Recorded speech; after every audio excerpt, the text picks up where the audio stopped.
C'est une joie de vous retrouver pour vous informer. Mesdames et messieurs, bonjour. Nous commençons ce bulletin avec l'attaque des Kassindi où le bilan a été revu à la hausse. Le nombre de morts passe de 10 à 14 avec 69 blessés. Une annonce faite par le capitaine Anthony Mwalushaï, porte-parole des opérations Sokola 1. Cet officier de l'armée souligne que les enquêtes se poursuivent pour attraper les auteurs de cet attentat. Il signale par ailleurs qu'un kamikaze a été détecté parmi les blessés. Suivez cet extrait choisi par Viningali Junior. L'explosion d'une bombe dans la cité frontalière des Kassindi. Tous les services militaires, tout comme civils, sont mobilisés pour savoir plus sur non seulement l'origine, mais aussi les responsables de cette situation macabre qui a endeuillé notre population. Les services militaires, tout comme civils, sont sur les traces de certaines personnes jugées suspectes pour en savoir plus. Mais nous sommes dans les bons, il faut rassurer notre population de faire encore confiance à notre armée et les services de sécurité parce que les enquêtes évoluent positivement. Il y a des suspects qui ont été déjà interpellés et du côté bilan, il y a l'alourdissement du bilan. Nous avons aujourd'hui perdu 14 de nos compatriotes, c'est les bilans actualisés. Et aussi du côté des blessés, nous avons enregistré 63 blessés. C'est ça le bilan que nous détenons pour le moment.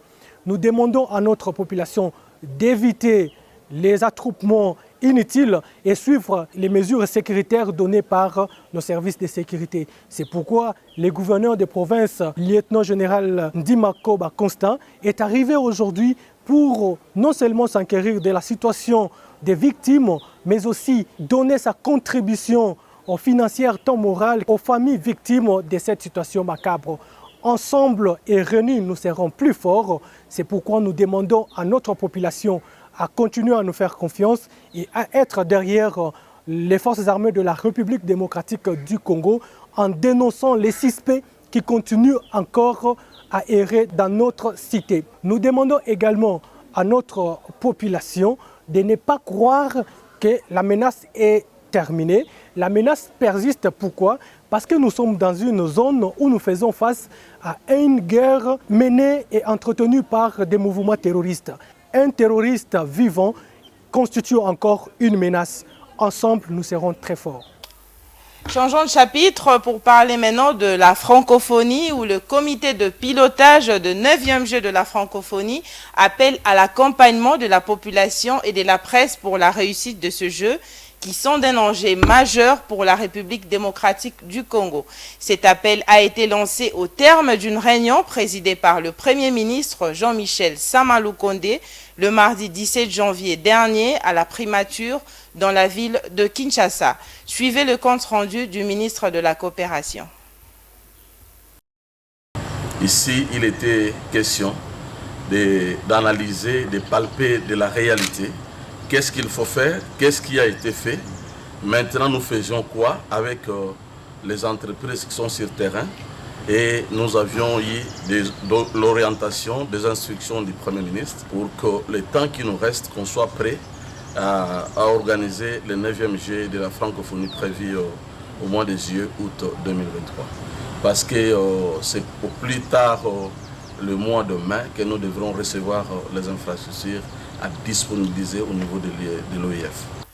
À 2 semaines de l'arrivée du pape, le cardinal Fridolin Ambongo fait le point. En marge de l'arrivée du pape, le cardinal Ambongo exprime sa satisfaction après la visite le mardi 17 janvier des différents sites aménagés pour l'accueil du souverain pontife de l'Église universelle. Il était accompagné par le porte-parole du gouvernement, Patrick Mouyaya. Suivez cet extrait choisi par Viningali. Et qui nous rassure que d'ici le 25, tout sera terminé. Je crois que nous serons dans les délais. Je suis vraiment rempli de joie. C'est un sentiment de satisfaction après cette visite. Et j'entrevois déjà comment la cérémonie va se passer ce jour-là. Je suis vraiment heureux. Ce que nous attendons de fidèles, c'est de disponibiliser leur cœur à entendre le message que le pasteur universel viendra nous délivrer. c'est d'abord l'accueil dans les cœurs. Mais cet accueil va ensemble avec une préparation physique, matérielle. C'est pourquoi nous demandons premièrement que chaque fidèle, chaque homme, chaque femme de bonne volonté se sente concerné par cette visite du pape et que nous puissions venir nombreux à l'accueillir. Chacun doit sentir que le pape vient visiter non seulement un pays qui s'appelle le Congo, mais il vient le visiter, il vient la visiter. Nous devons nous sentir concernés.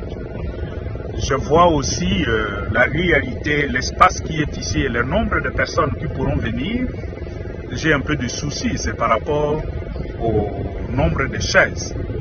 Jusque-là, nous avons tout simplement 10 000 chaises, mais le monde que nous attendons, ce sera minimum 1 million et demi. On ne sait pas. Nous sommes en train de réfléchir sur la possibilité de nous tourner vers nos fidèles pour les hommes et les femmes de bonne volonté qui pourront mettre à notre disposition des chaises pour la circonstance. Le pape vient chez moi, je dois être là. Ce serait vraiment malheureux que le pape arrive et que beaucoup de nos frères et sœurs ne se sentent pas concernés, ils vaquent à leur occupation comme si le pape n'était pas là. C'est d'abord la première chose, c'est la présence physique à cette cérémonie. Sur le plan de la préparation, je crois qu'à 3 semaines de l'arrivée du pape, le gros est déjà fait. Et enfin, le ministre de l'EPST, Tony Mwaba, a eu une rencontre avec les gestionnaires des écoles conventionnées. La rencontre a tourné sur les mesures de la gratuité de l'enseignement primaire et la lutte contre les antivaleurs dans les sous-secteurs de l'enseignement primaire, secondaire et technique. Suivez le reportage de Martin Kaembe. La salle grecque dans la commune de la Gombe a servi de cadre pour la rencontre entre le ministre de l'EPST, Tony Mwaba Kazadi, et les gestionnaires des écoles conventionnées. L'objet de la rencontre, le respect strict de la mesure de la gratuité de l'enseignement primaire et la lutte contre les antivaleurs dans les sous-secteurs de l'EPST. Après leur avoir présenté le vœu de Nouvel An, le ministre Tony Mwaba a tenu à rappeler le rôle de chacun, qu'il s'agisse de partenaires de confessions religieuses et des coordonnateurs qui sont des agents de l'État à travers désormais son arrêté. Les patrons de l'EPST a exhorté les représentants des confessions religieuses à être très rigoureux dans le recrutement des enseignants car ils doivent être de modèles. Il leur a demandé d'aller loin, même dans le chef d'établissement, les coordonnateurs nationaux et provinciaux. Que chacun se montre capable, qu'il ne prouve de quoi il est capable, montrer qu'il a la maîtrise de la gestion et l'administration des écoles qui vous sont confiées dans la rigueur et l'excellence. Le chef d'établissement qui a laissé les élèves, mais vous devez aussi ouvrir une action discipline parce que c'est lui qui voit l'enseignant sortir. Peut-être que vous êtes loin, vous circulez, vous n'êtes pas aussi censé savoir, mais vos yeux et vos oreilles, ce sont les chefs d'établissement que vous placez également. Allez organiser des réunions avec eux, tirez les oreilles de ces chefs d'établissement. Quand ça arrive, action disciplinaire également à l'égard du chef d'établissement.